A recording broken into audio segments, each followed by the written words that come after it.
మీద విద్యాశాఖ మంత్రి లోకేష్ గారు జగన్మోహన్ రెడ్డి గారికి చర్చకు దమ్ముంటే రా అని చెప్పి పిలిచారు కదా, దాని మీద మీ అభిప్రాయం సార్? రమ్మని చెప్పారు కానీ వీళ్ళు ఎప్పుడు వస్తారనేది డేట్ వాళ్ళని ఇమ్మనండి. మా నాయకుడు, మన ప్రజానాయకుడు జగన్మోహన్ రెడ్డి ఎప్పుడైనా సరే రెడీగా ఉన్నారు ఆ చర్చకి. ఎందుకంటే మెగా డిఎస్సి అని పెట్టుకున్నారు, మెగా వద్దు, అలాంటివి పెట్టొద్దు, డిఎస్సి అమలు చేస్తున్నామని పెట్టండి. ఈ డిఎస్సి కూడా ఇందులో ఎన్ని అయితే ఫ్రాడ్గా జరిగాయో అందరూ గమనించారు. మీడియా వారికి, ముఖ్యంగా మీడియా వారికి తెలుసు. అవన్నీ కూడా ఎవిడెన్స్ అన్నీ కూడా సమర్పించడం జరిగింది. ప్రతి ఒక్క జిల్లా కలెక్టర్లు అందరికి కూడా మొన్న ధర్నాలో ప్రతి ఒక్క కలెక్టర్కి ఎన్నైతే జిల్లా నుంచి తప్పుడుగా వెళ్ళాయో, తప్పుడు సర్టిఫికెట్స్తో వెళ్ళాయో అందరూ కూడా చూశారు. కలెక్టర్ గారు అయితే వాళ్ళ దగ్గర లిస్ట్ పెట్టడం జరిగింది. స్పోర్ట్స్ కోటాలో కొన్ని వేల ఉద్యోగాలు ఇచ్చామని చెప్పారు కదా సార్?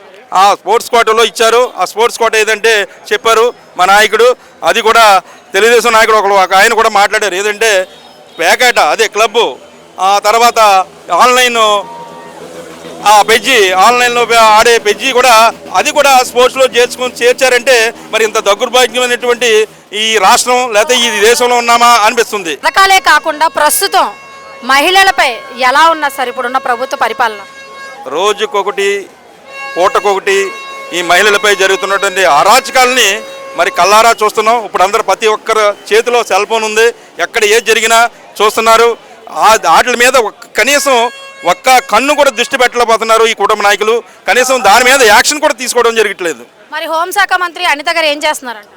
ఆవిడ గారు మరి ఇంకా ఆవిడని మనం ఏం అనకూడదు. ఎందుకంటే అక్కడ పైన మీట నొక్కాలి, మీట నొక్కితే ఆవిడ ఏదన్నా పెన్ను కాగితం పట్టుకుని ఏదైనా సంతకం చేస్తారేమో. ఎందుకంటే ఆవిడ సాటి మహిళగా ఉండి మరి ఇన్ని మహిళల మీద అత్యాచారాలు ఇన్ని జరుగుతున్నాయంటే ఆవిడ మరి నోటితో కనీసం చేత్తో రాత్తో అయినా సరే ఆవిడ ఏమీ చేయనటువంటి ఘనత ఆవిడకే దక్కుతుంది. అలాగే రీసెంట్గా ప్రెస్ మీట్లో మేము చదువుకునే రోజుల్లో ఉద్యోగాల కోసం మేము వెళ్ళేవారం, ఇప్పుడు ఉద్యోగాలు మీ చెంతకి వస్తున్నాయని చెప్పి యువతకి చెప్పారు కదా. అది ఇంటికో ఉద్యోగం మొన్న రీసెంట్గా ఇచ్చేశారు. ఇంటికోటి ఉద్యోగం ఇచ్చారు చంద్రబాబు నాయుడు, లోకేష్ గారు. ఆ ఉద్యోగాలు ఏం చేయాలో తెలియక మేము అందరం కూడా రోడ్లు పడి తిరుగుతున్నాం. గత ప్రభుత్వంలో ఇలాంటి పరిస్థితి ఎప్పుడైనా ఎదురైందా? ఎప్పుడూ లేదండి. ఎందుకంటే ప్రజల వద్దకే పరిపాలన. ఇది నాయకులు ఉన్నటువంటి నాయకులకు కూడా కాకుండా ప్రజల గుమ్మం ముందుకి, వాళ్ళ కాళ్ళ ముందుకి వెళ్ళి సంక్షేమ పథకాలు పొందారు ప్రజలందరూ కూడా. మరి ప్రశ్నించే పార్టీ మాది అని చెప్పి పవన్ కళ్యాణ్ గారు అంటున్నారు కదా. ఆయన ప్రశ్నిస్తాడు. ఎప్పుడంటే నిన్న ఏదో మోడీ గారు బాధపడ్డారంట, మరి ఈయన కళ్ళంట 2 కళ్ళంట నీరు కారే మోదీ గారు బాధపడ్డారని.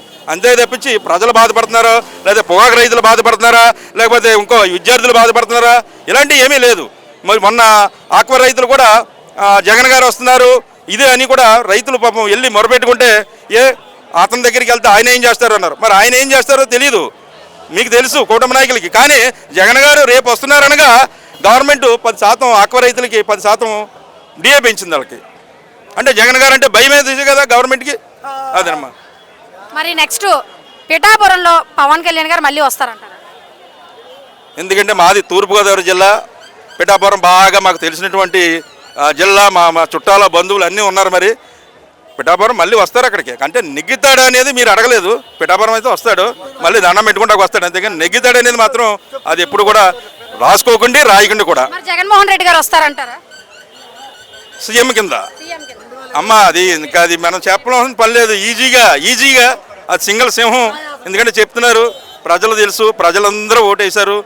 మళ్ళీ ప్రజలందరూ ఓటేసి ఆయన గెలిపించుకుంటారు. ఇప్పుడు మండు టెంట్లో ఆయన కోసం ఎదురు చూపులు చూస్తున్నారు ప్రజలందరూ కూడా. మరి చంద్రబాబు నాయుడు గారు మేము మళ్ళీ రానివ్వం, 11 సీట్ల నుంచి 1 సీటుకే పరిమితం చేస్తామని చెప్పి చెప్తున్నారు కదా పరిపాలనలో. చేయొచ్చమ్మా, ఏళ్ళు సింగిల్గా ఒక్కలైనా పోటీ చేయండి. పవన్ కళ్యాణ్ గారు సింగిల్గా పోటీ చేయండి, జగన్ గారు సింగిల్గానే పోటీ చేస్తున్నారు. ఎవరికి ఎన్ని వస్తాయో ప్రజలు నిర్ణయిస్తారు. మేము జ్యోతిష్యం ఆడుకోక్కర్లేదు, ప్రజలు నిర్ణయిస్తారు. మరి జగన్మోహన్ రెడ్డి గారి పరిపాలన గొడ్డల పార్టీ అరాచక పరిపాలన, రౌడీయిజం పరిపాలన అంటున్నారు కదా. అది మొన్న కూడా ఒకరిని అరెస్ట్ చేయడం జరిగింది తెలుగుదేశం ఆయన. ఎందుకంటే మహిళ మీదకి వెళ్ళిపోయి బట్టలు గోడ తీయడం, అతను ఏమన్నా నడి రోడ్డు మీద నరికేయడం, కూటమి నెగ్గాక నడి రోడ్డు మీద 2 కుర్రోళ్ళని కూడా కత్తులతో గొడ్డలతో నరికినటువంటి ఘనత ఎవరిదంటే కూటమి పార్టీ అనేదని అందరికీ తెలుసు.